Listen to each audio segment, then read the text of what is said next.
Another very common question that we get involves the current state of affairs today.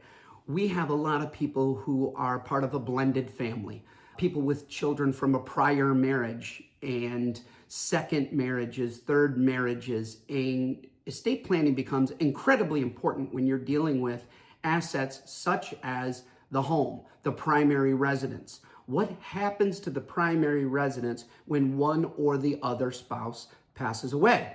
This is an excellent question and is a very common question. And it is a very important question to make sure you truly understand the ramifications of what happens.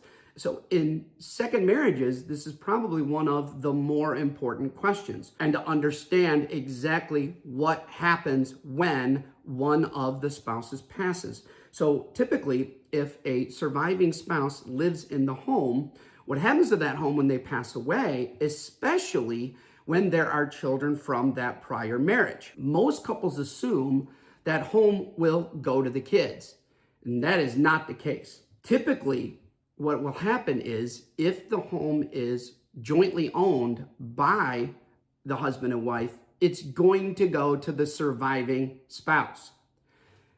Even if it's not, under Michigan law, without proper planning, there is something called the spousal election, where the surviving spouse can elect to take certain shares under Michigan probate law. This has significant ramifications and can affect what happens to that marital home. So people shouldn't rely on assumptions. They should get answers to the right questions and undertake proper planning. The good news is all of this can be planned. Everybody can be protected, and your wishes of what you want to have happen can actually be put into place. An example is if that home is jointly owned and one of the spouses passes, that home goes to that surviving spouse. If later that spouse passes, then that is going to go to their legal heirs pursuant to Michigan probate law or their estate plan if they put one together. That is a lot of times not what people want. What a lot of people do and can do by utilizing a trust that has properly been drafted, proper language, proper protections, and properly funded with that home, the surviving spouse can actually be given the opportunity to continue to live in that home as their home, protect that asset, insure that asset, care for that asset, continue to maintain that asset. But when they pass, that home can be preserved for the previous spouse's children. And a lot of times that's in fact what needs to be done. But that requires specific and proper planning, typically through a carefully drafted trust agreement. This provides a lot of security for both the surviving spouse and the children of the deceased spouse. Both of them are protected. There's a clear plan. All interests are preserved. Without this, we have seen all kinds of conflict, as you can imagine. Contests, disagreements, relationships absolutely destroyed over animosity or anger or resentment because proper planning wasn't done.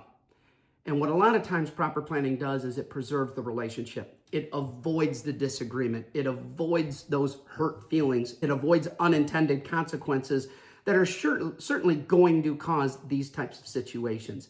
And this is going to create a very expensive, long, drawn-out probate process, all of which can be avoided.